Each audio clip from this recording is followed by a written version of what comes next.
Turn to Ephesians 1:2.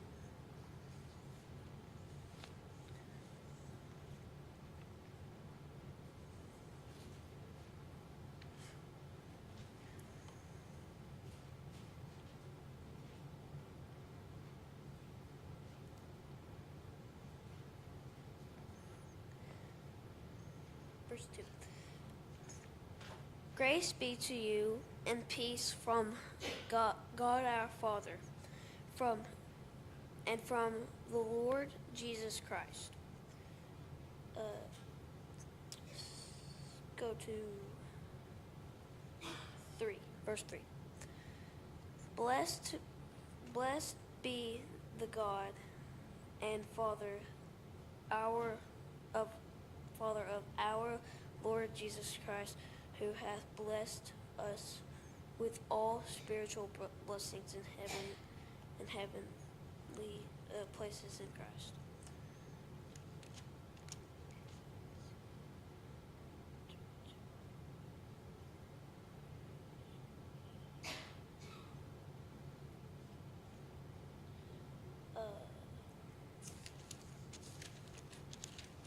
Turn to Ephesians 2:8.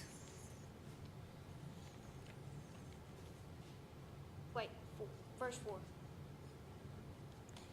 But God, who is rich in mercy, which means a lot of mercy, so he's like infinite with mercy about it.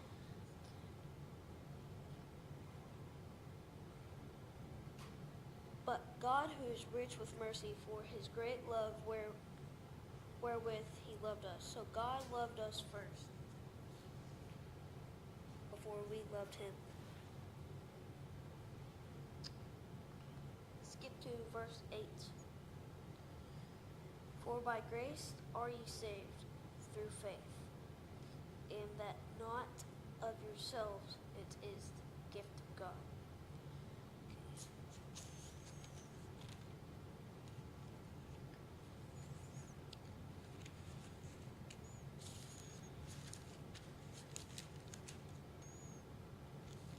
Okay, turn to Ephesians 6:1 through 4. Children, obey your parents in the Lord, for this is right. Honor thy father and mother, which is the first commandment with promise, that it may be well with thee, and thou mayest live long on the earth. And ye fathers, provoke not your children to wrath, but bring them up in the nature and admonition of the Lord.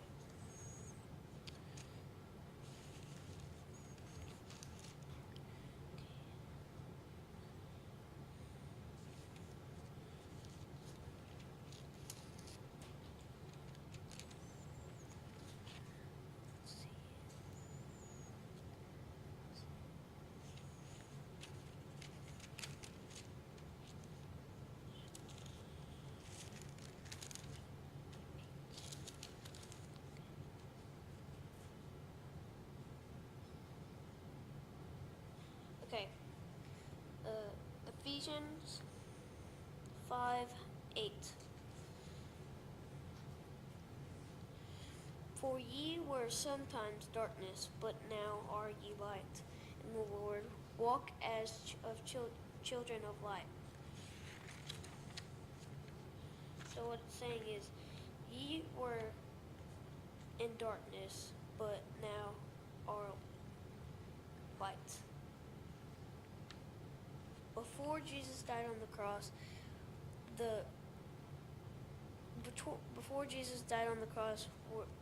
we were in darkness, but after he died on the cross, we were in light.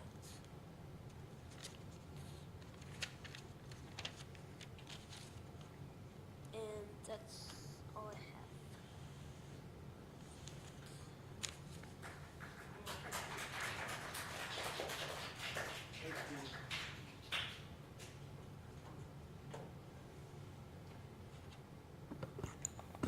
Sure appreciate you doing that, Kenny.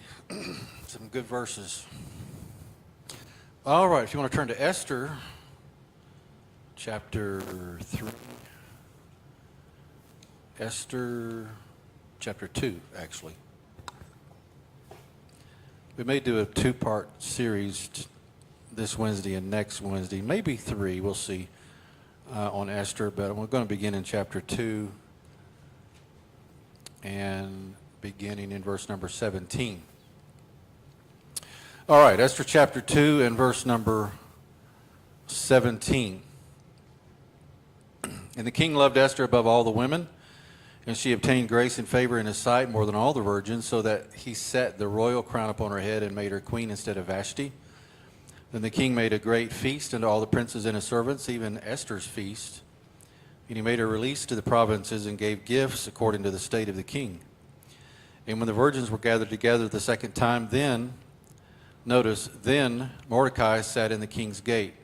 I believe it's at this point when Mordecai got promoted to a position to work there near the palace. Esther had not yet showed her kindred nor her people, as Mordecai had charged her, for Esther did the commandment of Mordecai, like as when she brought up with him. In those days, while Mordecai sat in the king's gate, 2 of the king's chamberlains, Bigthan and Teresh, of those which kept the door, were wroth and sought to lay hand on the king Ahasuerus. And the thing was known to Mordecai, who told it unto Esther, the queen, and Esther certified the king thereof in Mordecai's name. And when inquisition was made of the matter, it was found out, therefore they were both hanged on a tree. And it was written in the book of the Chronicles before the king.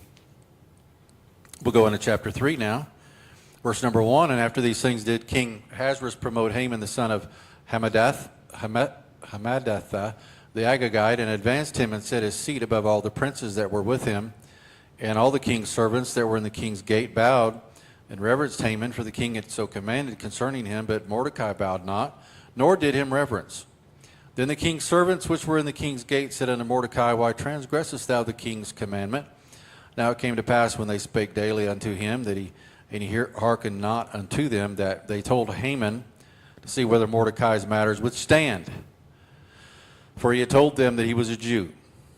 And when Haman saw that Mordecai bowed not, nor did him reverence, then was Haman full of wrath. Now the reason Mordecai wouldn't bow before Haman or do obeisance to him is because he was being treated as in a godlike manner in these days and in these religious circles, pagan beliefs. They bowed to these men as if they were a god. And Haman wouldn't do that because he was a Jew and he only served the true and living God. Verse 6, and he thought scorn to lay hands on Mordecai alone, for they had showed him the people of Mordecai. Wherefore Haman sought to destroy all the Jews that were throughout the whole kingdom of Ahasuerus, even the people of Mordecai. And in the first month, that is the month Nisan, in the 12th year of King Ahasuerus, that they cast pur, that is the lot, before Haman that day, or from day to day, and from month to month, to the 12th month, that is the month Adar. And Haman said unto King Ahasuerus, There is a certain people scattered abroad, and dispersed among the people in all the provinces of thy kingdom, and their laws are diverse from all people. Neither keep they thee the king's laws, therefore it is not for the king's profit to suffer them. If it please the king, let it be written that they may be destroyed.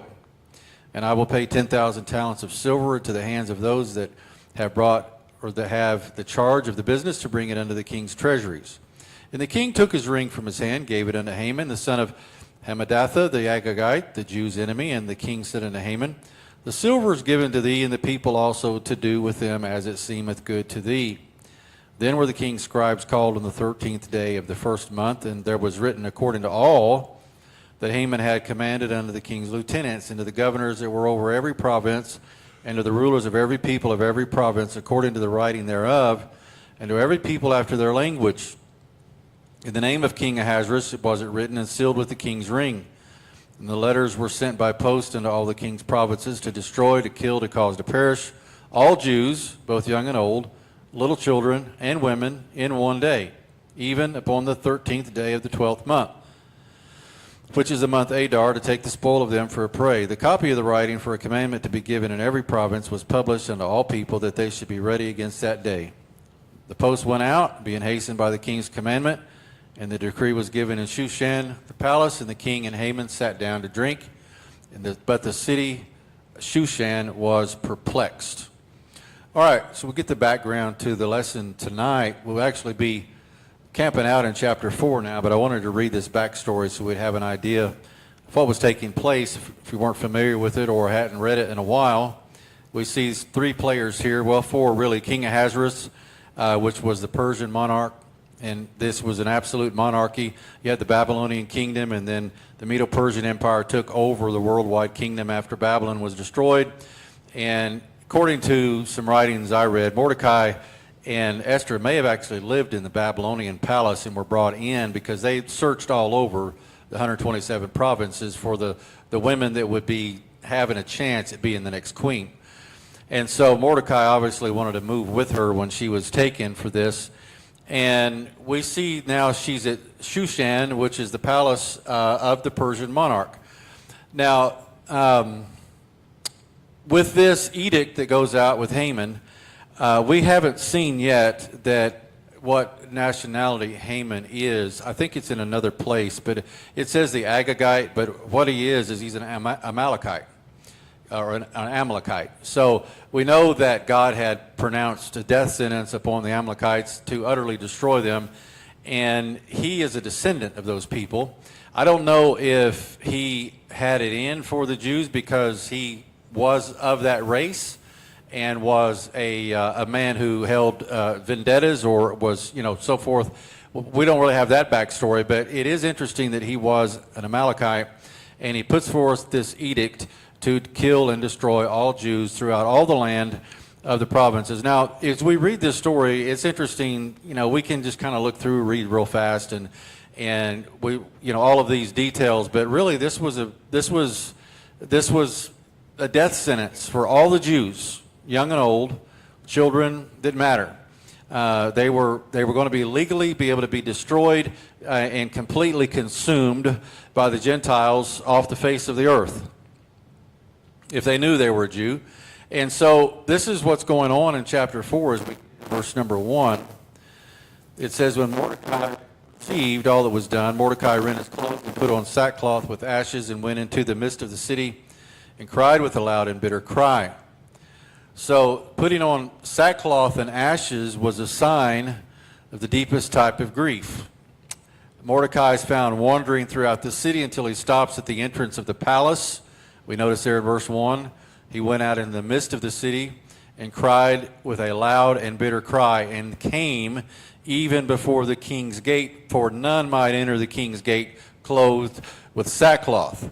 So we know in the backstory that he had instructed Esther to keep her nationality a secret as long as she could.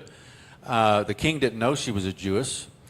But we see here that Mordecai now is taking the mask off of all of this because he's certifying even publicly that he himself is a Jew because of this. This was an edict that was published. Not only did they probably nail these laws to the city wall or whatever, it was cried aloud. They sent postmen out by horseback. And this was something that came down straight from the king in all provinces. So it was common knowledge what was taking place here. So obviously Mordecai is letting everybody know he's a Jew. And he goes on here in verse number 2 and says, and came before the king's gate, for none might enter the king's gate clothed with sackcloth. Mordecai wanders back to the king's gate where his post was, but he was there for the purpose of getting the queen's attention. Now, I want us to understand at this point in time, it's been about 5 years since she was made queen. So Mordecai, even though he was a relation to her and raised her, we don't know. From the reading, it looks as if he didn't have direct access to her. In fact, when he begins to deal with this, trying to transfer information, he has to deal through her attendant. We'll look at his name here in just a minute. But so he's back at the king's gate, and the reason he's there is to try to get a message across to Esther, to get her attention. Now, in verse 3 and 4, it says, in every province whithersoever the king's commandment and his decree came, there was great mourning among the Jews, and fasting, and weeping and wailing, and many lay in sackcloth and ashes. So Esther's maids and her chamberlains came and told it to her. Then was the queen exceedingly grieved, and she sent raiment to clothe Mordecai and to take away his sackcloth from him, but he received it not. Now, we're going to slow down a little bit now as we get into the lesson and thinking about these two players, Mordecai and Esther. They've got a job to do now. God is intervening for his people with these two people who he had strategically placed position to be able to thwart or to keep this from happening. God's providence had placed his two ambassadors in the palace.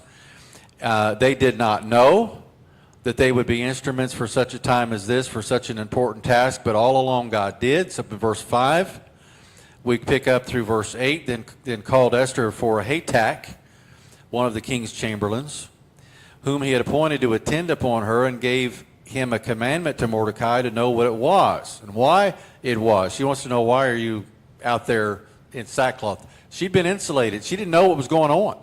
She was living in the palace. She didn't have, she didn't mingle with the common people, and this news had not reached her. And so we see there in verse number 6, so Hatak went forth to Mordecai into the streets of the city, which was before the king's gate. And Mordecai told him of all that had happened unto him, and of the sum of the money that Haman had promised to pay to the king's treasuries for the Jews to destroy them. And he gave him a copy, notice this, he gave him a copy of the writing of the decree that was given at Shushan to destroy them, to show it unto Esther, and declare it unto her, and to charge her that she should go into the king to make supplication unto him, to make request before him for her people. All right, so we see Esther still in the dark. We see that obviously Esther longed to know all that was wrong. She wanted to try to help Mordecai, and obviously she couldn't help him because Mordecai was on a mission and to get her attention, because he felt like maybe she could do something about this situation. I want to focus on Mordecai for a moment, and let's consider some of his attributes. Mordecai was a man of courage, obviously. He was a man of principle. He was a man dedicated to his people. He was a man that understood the promises of God concerning Abraham and his seed and the promises. He was a wise counselor, and he was a man of faith. We see all of that really laid out in this passage in chapter 4. Now, in verse number 6, we look at Hatak, and through 8 being dispatched from the queen to talk to Mordecai, and Hatak waited directly on the queen and knew more about her probably than anyone in the palace. And so she trusted him, and he sent out. And so I'm going to guess that Mordecai may have called him over to a quiet place and dealt with Hatak individually, and was probably whispering and letting him know, here's the problem. I've got this letter. I need you to give this to Esther. You need to certify this. You need to tell her what's going on. And you need to, I want you to notice in verse number 13, we haven't got there yet, but let's just quickly read. Then Mordecai commanded to Esther to answer Esther. So he's going to get very specific with her, even though she's the queen, and he couldn't really talk to her this way. But I'm going to get into the meaning of that word in a moment. But we notice next that Scripture does not reveal to us who all knew that Esther was a Jewish at this point. We do know that the king was still unaware of her nationality because of the way this story plays out. It'd be kind of odd. It's kind of odd to me that she would be his queen, and he would have never asked her, where are you from? Or maybe he did. Maybe she said, well, I'm from Babylon. I don't know. She may have just said that. And he was fine with that. He never honestly knew that she was a Jewess. But Mordecai reverses his position on the secrecy of the queen's nationality, because he knew the king's commandment of death to all the Jews could reach even the palace. So in verse number 9 through 13, it says, And Hatak came and told Esther the words of Mordecai. Again Esther spake unto Hatak, and gave him commandment unto Mordecai. And all the king's servants and the people of the king's provinces do know that whosoever, whether man or woman, shall come in unto the king into the inner court, who's not called, there's one law of his to put him to death, except such to whom the king shall hold out the golden scepter, that he may live. But I have not been called to come in unto the king these 30 days. And they told him of Mordecai, Esther's words. And in verse, let's stop there in verse 12, because I want to focus just for a minute about this situation. The way the law read is that you could not, and I mean it makes sense, you couldn't just come barging into the king's presence. And a king that sits on a throne is transacting business. It's kind of like having our president sitting at the presidential desk in the Oval Office, and people come in and out, and they have meetings, and they transact business, and they make decisions. You know, none of us could just walk right into the White House and walk right into the Oval Office and, you know, and demand an audience with the president. And so the same was here, except that according to Josephus, I was reading last night in his account of this, who's a historian. I don't know how accurate all of his information is, but he said that the king had men around him who had axes, you know, those big axes on long poles, and they were readily available to chop someone's head off if they needed to. And so if you came in under the king unannounced and just came into the room, if he didn't hold out the golden scepter to you, then there was one thing left for you, and that was he would dispatch his men. Your head would come off, and you were a goner. So she knew this, and obviously she was afraid of this because maybe this had happened before. Even when Haman comes in the next chapter, we notice that Haman doesn't come right in. He stands around in the outer court, waiting to be invited in, because he knew the law as well. So she's telling this to Mordecai, and she knows that she can't just barge right in. And we see here her dilemma that in verse number 13, I want you to notice Mordecai's response. We see here in verse 13, then Mordecai commanded to answer Esther. Now the word commanded means to bid, certify, challenge, charge, declare, or demand. It's a very emphatic word. I looked up in the Hebrew kind of the meaning of it, and those 5 or 6 examples or synonyms. He commanded Esther to answer Esther, think not with thyself that thou shalt escape in the king's house more than all the Jews, for if thou altogether holdest thy peace at this time, then shall their enlargement and deliverance arise to the Jews from another place. But thou and thy father's house shall be destroyed. And who knoweth whether thou art come to the kingdom for such a time as this? Now, there's some wordings in these verses that I want to focus on. And Mordecai did not say, notice in verse number